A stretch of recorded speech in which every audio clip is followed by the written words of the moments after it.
মনের জোর থাকলে কি না হয়। বয়স প্রায় 61, তবে এখনো দিব্যি খেলাধুলো চালিয়ে যাচ্ছেন শিলিগুড়ি সংলগ্ন তেলিপাড়ার বাসিন্দা শান্তি সিংহ। ছোটবেলা থেকেই খেলাধুলোর প্রতি আগ্রহ ছিল শান্তি সিংহের। সেই থেকে এখনো অবধি খেলাধুলো চালিয়ে যাচ্ছেন তিনি। ন্যাশনাল ইন্টারন্যাশনাল অ্যাথলেটিক খেলছেন শান্তি সিংহ। 2022 সালে বাংলাদেশে অ্যাথলেটিক গেমে অংশগ্রহণ করেন, সেখানে লং জাম্পে দ্বিতীয় স্থান অধিকার করেন। এরপর 2023 সালে শ্রীলঙ্কা মাস্টার অ্যাসোসিয়েশনের ব্যবস্থাপনায় আন্তর্জাতিক অ্যাথলেটিক চ্যাম্পিয়নশিপে অংশগ্রহণ করে লং জাম্প ও 3000 কিলোমিটার হাঁটা প্রতিযোগিতায় তৃতীয় স্থান অধিকার করে ব্রোঞ্জ জিতেছিলেন শান্তি সিংহ। চলতি বছরের 2রা জুন অযোধ্যায় ফের বেঙ্গল মাস্টার অ্যাথলেটিক অ্যাসোসিয়েশনের পক্ষ থেকে আয়োজিত ন্যাশনাল গেমসে খেলতে যাবেন তিনি। রবিবার শান্তি সিংহের বাড়িতে গিয়ে তাকে সংবর্ধনা জানান ডাবগ্রাম ফুলবাড়ির বিধায়ক শিখা চ্যাটার্জি। শান্তি সিংহকে দেখে বর্তমানে অনেকেই তার সঙ্গে যুক্ত হচ্ছেন। আগামীতে কোচিং করানোর ভাবনা রয়েছে তার। এদিন শান্তি সিংহ জানান, ছোট থেকে খেলাধুলো করছি। বিয়ের পর কয়েক বছর খেলাধুলো বন্ধ ছিল, পরে আবার শুরু করি। পরিবারের সকলে এই বিষয়ে আমাকে সহযোগিতা করে। বয়স হয়ে গেলেও মনের জোর নিয়ে খেলা চালিয়ে যাচ্ছি। আমার নাম শান্তি সিংহ। আমি ছোট থেকেই খেলছিলাম, তারপরে বিয়ে শাদী হয়ে গেল, বন্ধ ছিল। আবার 14 কি 15 থেকে আবার শিলিগুড়ি ভেটারেন্সের মারফত আমি খেলছি। 100-200 লং জাম্প, রান, থ্রোয়িং সবই করি যখন যেটা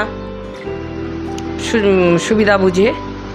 তো আমার শ্রীলঙ্কায় আর বাংলাদেশের লং জাম্পে সেকেন্ড, শ্রীলঙ্কায় ওয়াকিং আর লং জাম্পে 3rd পজিশন এসে।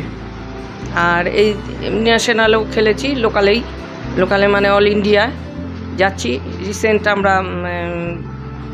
রিসেন্ট অযোধ্যায় যাচ্ছি, 2 তারিখে রওনা দিচ্ছি। 4 তারিখ থেকে খেলা ওখানে জুনে ইন্টারন্যাশনাল। তো এই তো আমার 61। খেলছি মনের জোরে, শরীর চলছে না, কিন্তু মনের জোরে খেলে যাচ্ছি। আর যতদিন পারবো শরীর ভালো থাকবে আশা রাখবো, ভগবান কি করে খেলে যাব। না মানে আমাদের ঘরে ঘরে প্রতিটা বাচ্চাকে এগিয়ে আসার দরকার, খেলার দরকার। খেলাধুলা না করলে হবে না। আর তার মধ্যে সব থেকে বেশি যে খেলাধুলাটা করলে শরীর চর্চাটা হয় প্রত্যেকেরই, ছোট কি বড় প্রত্যেকেরই দরকার খেলাধুলা, শরীর চর্চা। শরীর মানে শরীরটাকে ঠিক রাখার জন্য ব্যায়ামটা করতেই হবে। সকাল বিকাল আমি সকালে ঘন্টাখানেক করি প্র্যাকটিস, আর বিকেলেও কোনো দিন হয় না, সকালটাই করি। কোচিং ক্লাস তো করিনি এখন, মানে সুযোগ আসছে, দেখি 2-1 নেওয়া হয়ে গেছে। জয়েন্ট হচ্ছে আমার সাথে, ভবিষ্যতে আবার চেষ্টা করব।